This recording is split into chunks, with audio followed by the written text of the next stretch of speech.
RSS BJP का cadre Ajit Pawar के आने से खुश नहीं था। They are anti Ajit Pawar because of his link of irrigation in Maharashtra state corporation bank scam.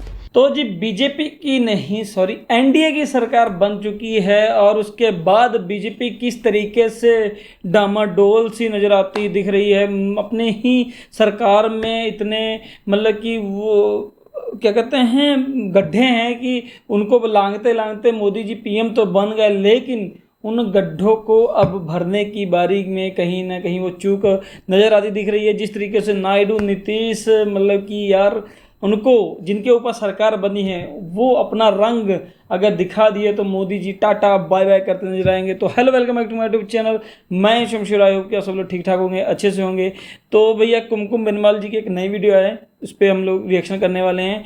तो वीडियो अच्छी लगे तो चैनल को सब्सक्राइब कर लीजिएगा, इंस्टाग्राम को फॉलो जरूर कर लीजिएगा, तो हमारे चैनल को सपोर्ट जरूर कीजिएगा। तो चलिए देखते हैं भैया क्या कहा है आज की इस वीडियो में, क्या कुछ हो गया भैया, चलिए।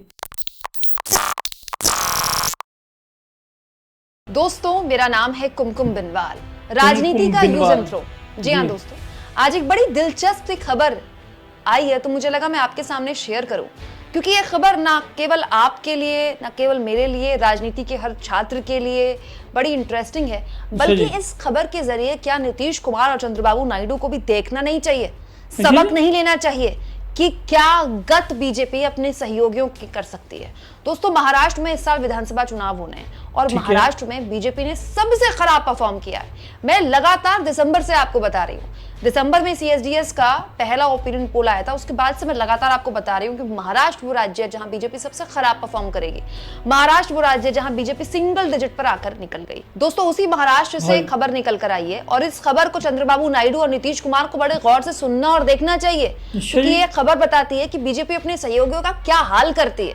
दोस्तों अजित पवार जिन्होंने अपनी इस उम्र में अपने चाचा से उनकी पार्टी छीनी, न केवल पार्टी छीनी बल्कि सिंबल छीना, और शरद पवार के लिए मोदी जी ने भटकती आत्मा जैसा शब्द इस्तेमाल किया इस चुनाव में, याद है ना, भटकती आत्मा। दोस्तों उस भटकती आत्मा ने बीजेपी को ऐसा भटकाया कि महाराष्ट्र में बीजेपी सिंगल डिजिट पर आकर रुक गई। और अब खबर आ रही है दोस्तों कि बीजेपी महाराष्ट्र में अपने सहयोगी से पल्ला झाड़ सकती है। देखिए ये खबर केवल सूत्रों के हवाले से नहीं, पुख्ता खबर है। इंडियन एक्सप्रेस के सीनियर पत्रकार हैं सुधीर सूर्यवंशी, महाराष्ट्र की राजनीति में बहुत ही गहरी पकड़ रखते हैं, पता नहीं कहां से अंदर से ऐसी तगड़ी खबरें निकाल कर ले आते हैं। इन्होंने अपने अखबार में छाप दिया इस खबर को, BJP likely to call it quit with Ajit Pawar. मतलब बीजेपी अजित पवार के साथ नमस्ते कर सकती है कि हो गया आपका, बाबा अपने घर जाइए, चाचा के पास जाइए, अपनी पार्टी संभालिए, ये आप देखिए, हमको आपके साथ रहने में कोई दिलचस्पी नहीं है।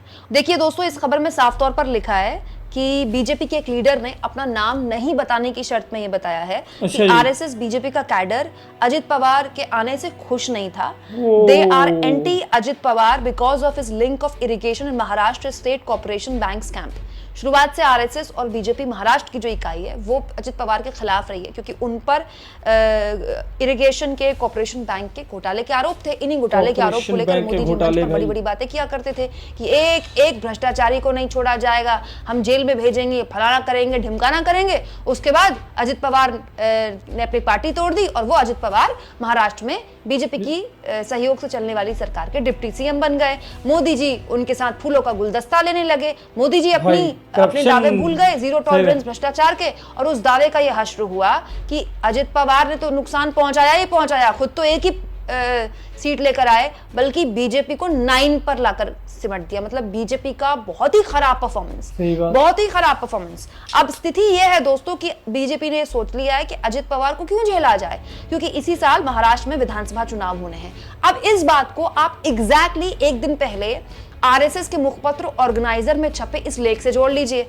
उड़ती खबर नहीं बता रही हूं आपको, बिल्कुल एक लिंक जोड़कर बता रही हूं। दोस्तों एक दिन पहले राष्ट्रीय स्वयंसेवक संघ यानी कि आरएसएस के मुखपत्र ऑर्गेनाइजर में एक लेख छपा। लेख किसके लिए था? अजित पवार के लिए था। दोस्तों इस लेख में लिखा गया था कि अजित के साथ गठबंधन करने से बीजेपी की ब्रांड वैल्यू कम हो गई और ये बिना किसी अंतर के सिर्फ एक और पार्टी बन गई। अजित के आने से पार्टी भ्रष्टाचार के मोर्चे पर मुखर नहीं हो पाई। 2019 के लोकसभा चुनाव में बीजेपी को 23 सीटें मिली थी। इसके बाद हुए विधानसभा चुनाव में बीजेपी को अपने बूते 105 सीटें हासिल हुई थी। बीजेपी राज्य में सबसे बड़ी पार्टी बन गई थी। 2024 लोकसभा चुनाव में हार के बाद बीजेपी अब आत्ममंथन की मुद्रा में है। ऑर्गेनाइजर हिंट दे रहा है कि अजित पवार के आने से आपको कोई फायदा नहीं हुआ है। ऑर्गेनाइजर मतलब आरएसएस का मुखपत्र। बीजेपी को कोई बात बोलनी होती है ना, तो आरएसएस के मुखपत्र के जरिए वो बात बोली जाती है। और अब इतनी हैसियत तो बीजेपी की रही नहीं कि वो अपने दम पर आरएसएस से बोली हुई बात की अवहेलना कर दे। अवहेलना करने का क्या नुकसान हुआ है वो मोदी जी जानते हैं ना। नहीं तो 2 बैसाखियों से सरकार थोड़ी चलानी पड़ती, अपने पूर्ण बहुमत से सरकार बनती।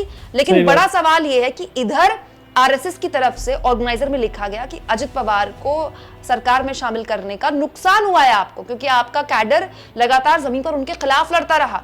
और इधर खबर आ गई, इंडियन एक्सप्रेस ने छाप दिया, पत्रकार ने छाप दिया कि अजित पवार को झटकने के मूड में है बीजेपी।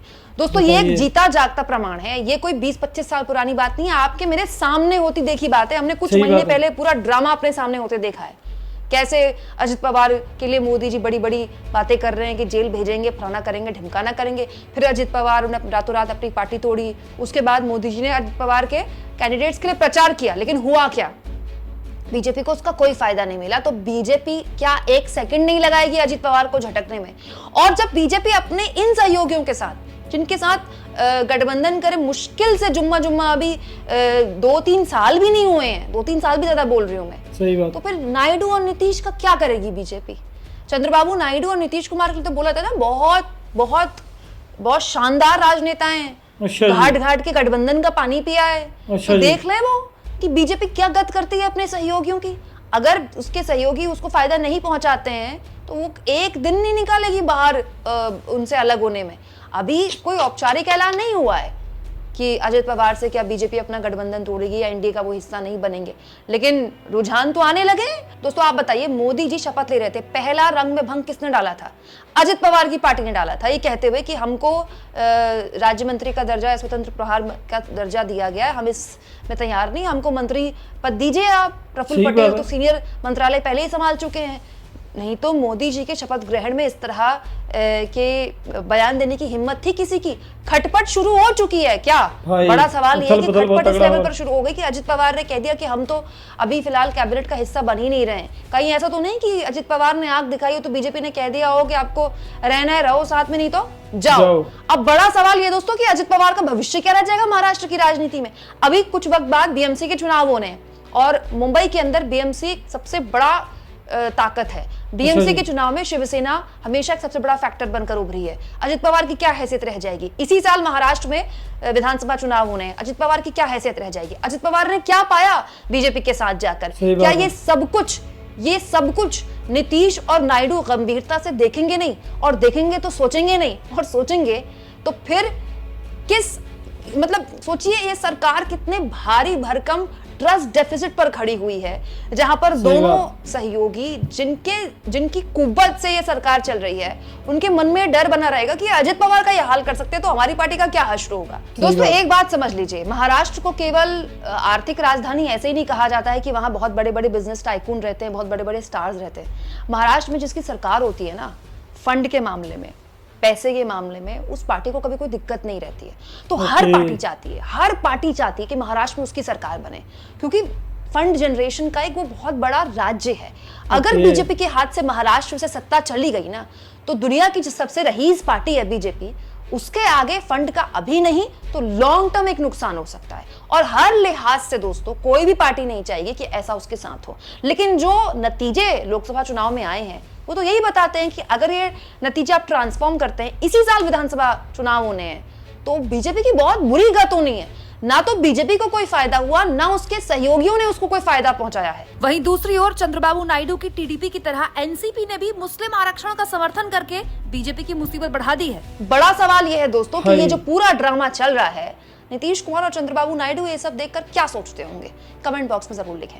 और जितना हो सके दोस्तों चैनल को शेयर करें, सब्सक्राइब करें।